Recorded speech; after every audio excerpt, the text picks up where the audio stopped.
ଏ ଦଳ anti incumbency is a factor ଯୋଉଥିପାଇଁ ଦଳର ପରାଜୟ ହେଲା। ଏତିକି କହିଛୁ ଯୋଉଟା ସତ୍ୟ। ବବି ବାବୁ ଆଉ ଜଣଙ୍କ କଥା କହିଛୁ। ଇଏ ଦଳୀୟ କଥାରେ anti incumbency is a factor ବୋଲି କହିଦେଇଛୁ। ଦଳ ପରିବାରରେ ବାପା ପୁଅ ଝଗଡ଼ା ହେଉଛି, ପରିବାରରେ ଝଗଡ଼ା ହେଉଛି। ଆମ ପରିବାର ବିଜୁ ଜନତା ଦଳ ପରିବାର। ସେଠି ମୋର ପାଣ୍ଡିଆନ ଆଜ୍ଞା ଥିଲେ, ବାବୁ ଥିଲେ, ଝଗଡ଼ା ହେଲା। ଏଟା ସତ୍ୟ। କିନ୍ତୁ ଝଗଡ଼ାଟା ଆମ ପରିବାରର ଝଗଡ଼ା। ତାକୁ କେହି ଜଣେ ନେଇ ତାକୁ ବାହାର କରି ଯୋଉ କଥା କହିଛି କାଲି ମିଟିଂ ପରେ ଆପଣମାନେ ବାଇଟ୍ ନେଇଛନ୍ତି। ସେ ବାଇଟ୍ରେ ମଧ୍ୟ କିଛି ଗଣମାଧ୍ୟମ ବଜେଇ ସାରିଛନ୍ତି। ନାଇଁ ଆପଣ ବାଇଟ୍ରେ ସେ କଥା କହିଲେନି, ଯାହା ମିଟିଂରେ କହିଥିଲେ। ବାଇଟ୍ରେ ଯାହା କହିଛି, ଜଣେ ଲିଡର ହିସାବରେ, ଜଣେ 36ଟା ସଂଘର ମୁଖ୍ୟ ଭାବରେ ଓଡ଼ିଶା ରାଜ୍ୟରେ ବିଭିନ୍ନ ଜାଗା ଯାଇଛି, ବୁଲିଛି ଏବଂ ଯାହା କହିବା କଥା ଫାଇନାଲ୍ ବାଇଟ୍ରେ ଜଣେ ନେତୃତ୍ୱ ଦିଅନ୍ତି। ଫାଇନାଲ୍ ବାଇଟ୍ରେ ନେତୃତ୍ୱ ଦେଲି। ଯେହେତୁ କିଛି ୱାର୍କର ଆମ ଦଳର ସେଠି ପଚାରୁଥିଲେ କାହିଁକି ବିପର୍ଯ୍ୟୟ ହେଲା, କ'ଣ ହେଲା, ଏ ସଂକ୍ରାନ୍ତରେ ସମସ୍ତଙ୍କର ଆଲୋଚନା ଥିଲା। ଏ ଆଲୋଚନାର ଉତ୍ତର ଦେଇଥିଲୁ। କାଲି ଥିଲା ପ୍ରତ୍ୟେକ ବର୍ଷ ପ୍ରତ୍ୟେକ ନିର୍ବାଚନରେ ଆମେ ଗୋଟେ ଧନ୍ୟବାଦ ଦେଉ, ଗୋଟେ ମିଠା ଖାଇବା ପ୍ରୋଗ୍ରାମ ହୁଏ। ସଦର ବିଧାୟକ ଥିଲାବେଳେ କରିଥିଲୁ। ଚୌଦ୍ୱାର କଟକ ବିଧାୟକ ଦୁଇ ଥର ମଧ୍ୟ ସେ କାର୍ଯ୍ୟକ୍ରମ କରାଯାଇଛି। ସୌଭିକ ବିଶ୍ୱାଳ ମଧ୍ୟ ଗତ ଥର ନିର୍ବାଚନରେ ଜିତିଥିଲେ, ମିଠା ଖାଇବା ଧନ୍ୟବାଦ କାର୍ଯ୍ୟକ୍ରମ ମଧ୍ୟ ଜାଗାରେ କରାଯାଏ। କାଲି ମଧ୍ୟ ସେଇ କାର୍ଯ୍ୟକ୍ରମରେ ପୂର୍ବତନ ବିଧାୟକ ଭାବରେ ଚୌଦ୍ୱାର କଟକବାସୀଙ୍କୁ କୃତଜ୍ଞତା ଜଣାଇଲୁ। ମାନ୍ୟବର ପ୍ରିୟ ନେତା ନବୀନ ପଟ୍ଟନାୟକ ମଧ୍ୟ ଜଣାଇଲୁ ଏବଂ ସୌଭିକ ବିଶ୍ୱାଳ ନିଜେ ମଧ୍ୟ ଜଣାଇଲେ ସେ କାର୍ଯ୍ୟକ୍ରମରେ। ତାପରେ ଯାହା ବାଇଟ୍ରେ କହିଲି ଆପଣମାନେ ସେଇଠି ନେଲେ, ଦଳର ପରାଜୟ ସମ୍ପର୍କରେ ଯେଉଁ ଆଲୋଚନା କରାଯାଉଥିଲା ସେଠି କହିଲି ଯେହେତୁ ଏକ୍ସପେରିଏନ୍ସ ଅଛି ବହୁତ, ଦଳ ପାଇଁ ରାତି 11ଟାରୁ ଭୋର 5ଟା ବି ହେଇଛି। ଆଜି କଳାହାଣ୍ଡି, କାଲି କୋରାପୁଟ, କାଲି ସୁନ୍ଦରଗଡ଼, ସମ୍ବଲପୁର ବିଭିନ୍ନ ବାଇ ଇଲେକ୍ସନରେ ଦଳ ପାଇଁ ଯଥେଷ୍ଟ କର୍ତ୍ତବ୍ୟ କରିଛୁ। ଏ ଅଭିଜ୍ଞତାରୁ କହିଲୁ ଯେ ଦଳ anti incumbency is a factor ଯୋଉଥିପାଇଁ ଦଳର ପରାଜୟ ହେଲା। କାହା ଯୋଗୁଁ ଆଣ୍ଟି ଇନକମ୍ବେନ୍ସି ହେଲା, କାରଣ ମୋତେ ଆପଣ ବୁଝେଇ ପାରିବେ? ଆଣ୍ଟି ଇନକମ୍ବେନ୍ସି ଖାଲି ଓଡ଼ିଶାରେ ଲାଗୁଛି? ଏଠି ଆଣ୍ଟି ଇନକମ୍ବେନ୍ସି ଲାଗିନଥିଲା?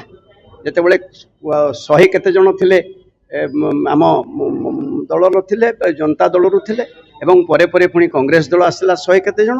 ଆଣ୍ଟି ଇନକମ୍ବେନ୍ସିଟା ଜଣେ ଯଦି ଲିଡର ଯିଏ ହେଇଥିବ, ଯିଏ ଆପଣମାନେ ହେଇଛନ୍ତି ସାଧାରଣ ଜନତା, ଯିଏ ଟିକେ ଭିତରକୁ ପଶିଥିବ ରାଜନୀତି ବିଷୟରେ, ସେ ବୁଝିଦେବ ଆଣ୍ଟି ଇନକମ୍ବେନ୍ସିଟା କ'ଣ। ପାହାଡ଼ ଏଠି ପାଣିଟା ଏତେ ଜୋର ମାଡ଼ୁଛି, ଏଠି ପଥର ବନ୍ଧ କରାଯିବ ସେ ବି ଭୁଷୁଡ଼ିଯିବ। ଆଣ୍ଟି ଇନକମ୍ବେନ୍ସିଟା ଯେଉଁ ସରକାର ବିଭିନ୍ନ ସମୟରେ ଥରେ, 2 ଥର, 3 ଥର, 4 ଥର, 5 ଥର ଯାଏ, ସେ ସରକାର ବିରୁଦ୍ଧରେ ଆଣ୍ଟି ଇନକମ୍ବେନ୍ସି ଆସେ। ଏହି କଥାକୁ କାଲି କଥା ପ୍ରସଙ୍ଗରେ ସେ କଥା କୁହାଯାଇଥିଲା। କୋଉଠି ବାବୁଙ୍କ ମା କଥା ସେଠି ଆଲୋଚନା ହେଇନି। ତାଙ୍କ ମା ଯିଏ ମାତୃତ୍ୱ ଜଣେ ମହିଷୀ ମହିଳା, ତାଙ୍କ କଥା ଆଲୋଚନାକୁ ଆସିନାହିଁ। ଆଜି ଗୋଟେ ଗଣମାଧ୍ୟମରେ ବାହାରିଛି ଏବଂ କାର୍ତ୍ତିକ ପାଣ୍ଡିଆନ ବାବୁଙ୍କ କଥା ମଧ୍ୟ ଉଠୁଛି। କାଲି କାର୍ତ୍ତିକ ପାଣ୍ଡିଆନ ବାବୁଙ୍କ କଥା ତାଙ୍କ ସହଧର୍ମିଣୀ କହିଥିଲି, C was collector Cuttack, C is from my native, I have also special regards to her. When she was collector, my wife was जिला परिषद प्रेसिडेंट। ସବୁ କଥାକୁ ମଧ୍ୟ ସେଠି ଆଲୋଚନା କରାଯାଇଛି। ଆପଣ ବି କହୁଥିଲେ ଯେ ସେ ମୁଖ୍ୟମନ୍ତ୍ରୀ ହେଇଥିଲେ ଭଲ ହେଇଥାନ୍ତା। ଏଭଳି କଥା ମୁଖ୍ୟମନ୍ତ୍ରୀ ସେ ହେବେ କେମିତି? ସେ ମୂଳରୁ ଟିଭିରେ ମନା କରୁଛନ୍ତି ମୁଁ କର୍ମୀ ଭାବରେ କାମ କରିବି। ସେଭଳି କଥା ମୋ ଭଳି ଜଣେ ଲିଡର ଏଭଳି କଥା କହିପାରିବ ନାହିଁ। ଏତିକି କହିଛୁ ଯୋଉଟା ସତ୍ୟ। ବବି ବାବୁ ଆଉ ଜଣଙ୍କ କଥା କହିଛୁ। ଇଏ ଦଳୀୟ କଥାରେ anti incumbency is a factor ବୋଲି କହିଦେଇଛୁ। ଯେହେତୁ ବହୁ ଦୁଃଖ ଅଛି, ଦଳ ପାଇଁ ବହୁ ରାତି ଅନିଦ୍ରା ହେଇଛୁ, ବହୁ ବର୍ଷ କଟେଇ ଦେଇଛୁ। ଦଳର କର୍ତ୍ତବ୍ୟରେ କଳାହାଣ୍ଡି, କୋରାପୁଟ, ସୁନ୍ଦରଗଡ଼, ସମ୍ବଲପୁର ବହୁ ବୁଲିଛୁ, ବହୁ ବାଇ ଇଲେକ୍ସନ ଭାଗ ନେଇଛୁ, ଦଳ ପାଇଁ କର୍ତ୍ତବ୍ୟ କରିଛୁ। ଇଲେକ୍ସନ ପୂର୍ବରୁ ଗୋଟେ ଭିଡିଓ ଭାଇରାଲ ହେଇଥିଲା, ଆପଣ ସେ ଭିଡିଓରେ ମଧ୍ୟ କହୁଥିଲେ। ହଁ, କ'ଣ କହୁଥିଲେ? ଗୋଟିଏ ଟିକେଟ ଇସ୍ୟୁରେ, ତାପରେ କ୍ଲାରିଫାଏ ସାଙ୍ଗେ ସାଙ୍ଗେ କଲି ଯେ ଗୋଟେ ଟିକେଟ ଇସ୍ୟୁରେ ମ୍ୟୁନିସିପାଲ କର୍ପୋରେସନ ନିର୍ବାଚନ, ଏ ନିର୍ବାଚନରେ ଟିକେଟ କାଟିବାରେ ଆମେ ଜଣେ ସାଙ୍ଗଠନିକ ଲୋକ, ଆମ ନେତା, ପ୍ରିୟ ନେତା ନବୀନ ପଟ୍ଟନାୟକ ଭଲ ଭାବରେ ଜାଣିଛି ଆମ ଟିକେଟ କାଟିବେ କାହିଁକି, ଖୁସିରେ ଦେଇଛନ୍ତି। ନାଇଁ ଟାର୍ଗେଟ ଶୁଣନ୍ତୁ, ଏଇଟା ଆପଣମାନେ ବୁଝିବା ଦରକାର। ଦଳ ପରିବାରରେ ବାପା ପୁଅ ଝଗଡ଼ା ହେଉଛି, ପରିବାରରେ ଝଗଡ଼ା ହେଉଛି। ଆମ ପରିବାର ବିଜୁ ଜନତା ଦଳ ପରିବାର। ସେଠି ମୋର ପାଣ୍ଡିଆନ ଆଜ୍ଞା ଥିଲେ, ବାବୁ ଥିଲେ, ଝଗଡ଼ା ହେଲା। ଏଟା ସତ୍ୟ। କିନ୍ତୁ ଝଗଡ଼ାଟା ଆମ ପରିବାରର ଝଗଡ଼ା। ତାକୁ କେହି ଜଣେ ନେଇ ତାକୁ ବାହାର କରିଛି। ମ୍ୟୁନିସିପାଲ କର୍ପୋରେସନ ଇଲେକ୍ସନରେ 2 ଥର ମେୟରର ଟିକେଟ ଦାୟିତ୍ୱ ଆମମାନଙ୍କୁ ଦିଆଯାଇଥିଲା ଯେତେବେଳେ ବିଧାୟକ ଥିଲା ସମୟରେ।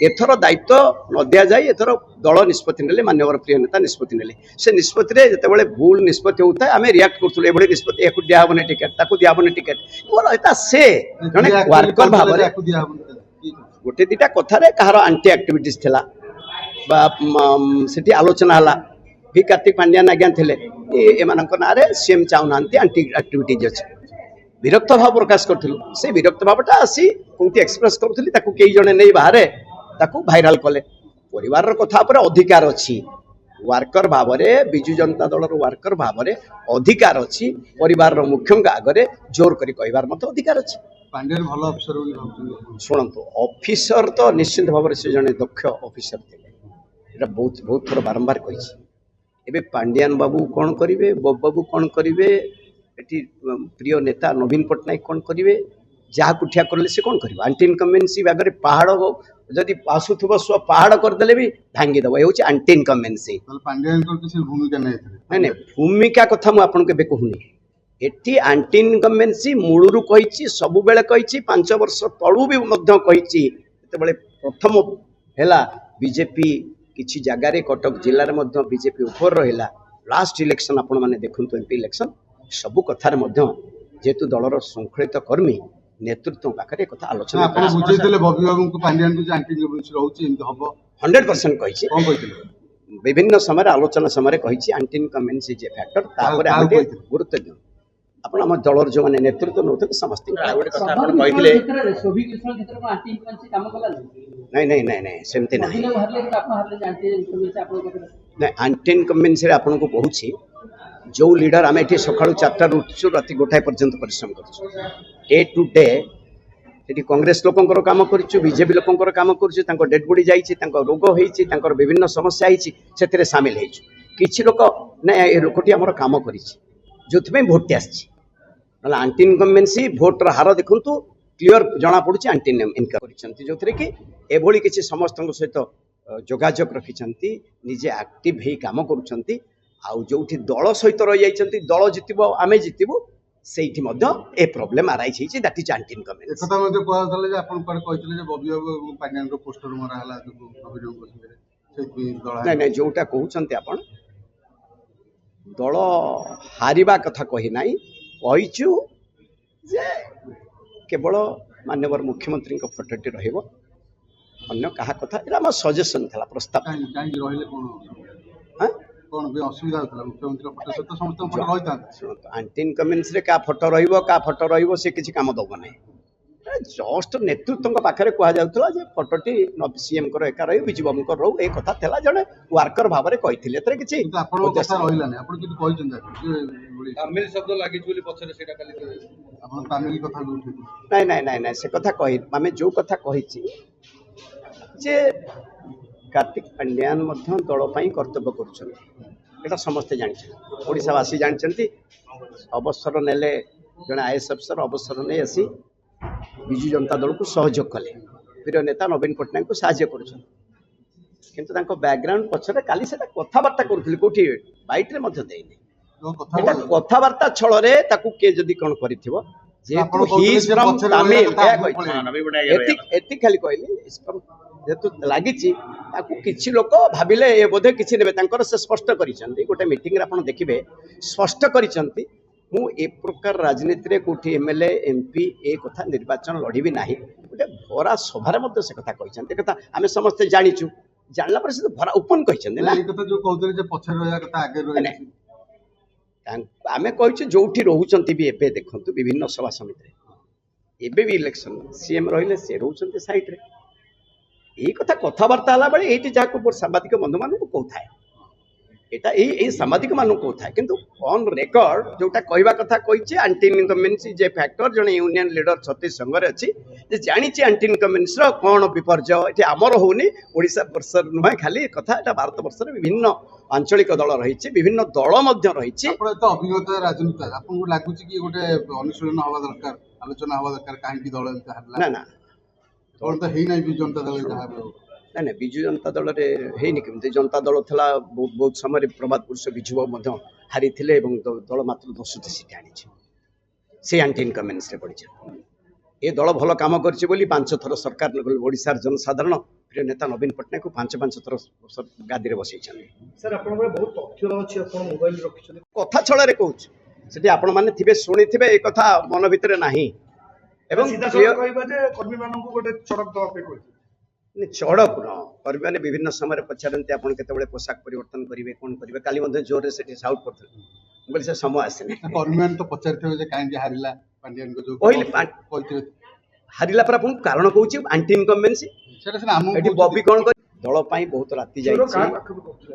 ଦଳ ପାଇଁ ବହୁ ରାତି ଯାଇଛି, ବହୁ କର୍ତ୍ତବ୍ୟ କରିଛୁ, ବହୁ ଜିଲ୍ଲା ବୁଲିଛୁ, ରାତାରାତି ବୁଲିଛୁ, ଦିନ ସାରା ପରିଶ୍ରମ କରିଛୁ ଦଳ ପାଇଁ ସାର୍ ଚୋର ନିଷ୍ଠା କିଏ ପରସେ। କଣ ଚୋରି କରିଛି ବୋଲି ଆପଣ କହିଥିଲେ? ନାଇଁ, ଯୋଉ କଥା ମନ ଭିତରେ ଅଛି 2 ଜଣଙ୍କ କଥା ମଧ୍ୟ କାଲି କହିଛି, ଯୋଉଟା ସତ୍ୟ କହିଛି।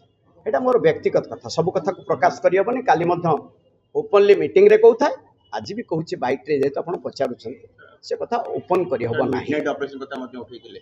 ସେଟା ମୋର ବ୍ୟକ୍ତିଗତ କଥା ଥିଲା, ସେଠି ମଧ୍ୟ ସମସ୍ତଙ୍କୁ କହିଛି ସେଟା ମୋର ବ୍ୟକ୍ତିଗତ। ସଭାରେ ଆଲୋଚନା ହେଇପାରୁଛି, ତେବେ ବକ୍ତବ୍ୟ ଦେବାକୁ କାହିଁକି ଆପଣ?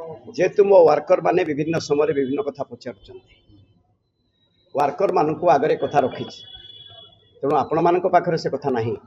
ମୋ ୱାର୍କର ଯୋଉମାନେ ଜାଣିବାକୁ ସବୁବେଳେ ଆଜି ପର୍ଯ୍ୟନ୍ତ ଚାହୁଁଛନ୍ତି ତାମାନେ କଥା କ'ଣ ସତ, ଘଟଣା। କିନ୍ତୁ ଆପଣ ତାଙ୍କୁ କହିବେ ଗଣମାଧ୍ୟମରେ ପ୍ରକାଶ ନାଇଁ, ତାଙ୍କୁ ମଧ୍ୟ କରିବେ। କହିନାହିଁ, ତାଙ୍କୁ ମଧ୍ୟ ଯାହା କହିଛି ସେ କଥା ପ୍ରକାଶ କରିହବ ନାହିଁ। ମୋବାଇଲରେ କଣ ତଥ୍ୟ ଅଛି ଆପଣଙ୍କର? କଥା ପଡୁ ପଡୁ କହିଦେଲି, ମୋବାଇଲରେ କିଛି ତଥ୍ୟ ଅଛି। ତା ମା ଏମିତି କିଛି ଯାହା ତଥ୍ୟ ଅଛି, ପୂର୍ବତନ ବିଧାୟକ କଣ ବିନା ତଥ୍ୟରେ କୌଣସି ବକ୍ତବ୍ୟ ଦେବେ? ନାଇଁ ସେଇଠି କହିଲି ପରା, ତଥ୍ୟ ଯୋଉଟା ଅଛି ସେଟା ଆମର ଏଟା ବିଭିନ୍ନ ସମୟରେ ପରିବାର ଭିତରେ କେବେ କଥା। ବାହାରିବ ସେ ତଥ୍ୟ ଆପଣ କହୁଥିଲେ ସମୟ ଆସିଲେ ବାହାରିବ। ଆପଣ ପଚାରିଲେ ବୋଲି କହିଲି, ଯଦି ସମୟ ଆସିବ ବାହାରିବ, ଆଉ ସମୟ ଯଦି ନ ଆସିବ ବାହାରିବ। ନିର୍ବାଚନ ଟିକେଟ ବଣ୍ଟାକୁ ନେଇ କିଛି ବୋଲି ନାଇଁ ନାଇଁ ନାଇଁ, କାହିଁକି କୌଣସି କଥା। ଆମେ ଜଣେ ସାଙ୍ଗଠନିକ ଦକ୍ଷତାର ଲୋକ, ପ୍ରିୟ ନେତା ଭଲ ଭାବରେ ଜାଣିଛନ୍ତି, ଜଣେ ସାଙ୍ଗଠନିକ ଦକ୍ଷତାର ଲୋକ। ଟିକେଟ ପାଇଁ କେବେ ନାହିଁ। ଫାଷ୍ଟରେ ପ୍ରିୟ ନେତା ନବୀନ ପଟ୍ଟନାୟକଙ୍କୁ କୃତଜ୍ଞତା ଜଣେଇବି। ସୌଭିକ ବିଶ୍ୱାଳଙ୍କୁ ଚୌଦ୍ୱାର କଟକରୁ ପ୍ରଥମ ତାଲିକାରେ ରଖିଲେ, ଯଥେଷ୍ଟ କରିଛନ୍ତି। ପ୍ରଭୁ ଜଗନ୍ନାଥଙ୍କର ଆଶୀର୍ବାଦ ଅଛି, ପ୍ରିୟ ନେତାଙ୍କର ଆଶୀର୍ବାଦ ଅଛି, ଚୌଦ୍ୱାର କଟକ ବାସୀଙ୍କର ଆଶୀର୍ବାଦ ଅଛି, ଯୋଉଥିପାଇଁ ସମସ୍ତଙ୍କୁ ଚୌଦ୍ୱାର କଟକ ବାସୀଙ୍କୁ ମଧ୍ୟ କୃତଜ୍ଞତା ଜଣେଇଛୁ। ଖାଲି ମାନ୍ୟବର ମୁଖ୍ୟମନ୍ତ୍ରୀଙ୍କୁ ମଧ୍ୟ କୃତଜ୍ଞତା ଜଣେଇଛୁ।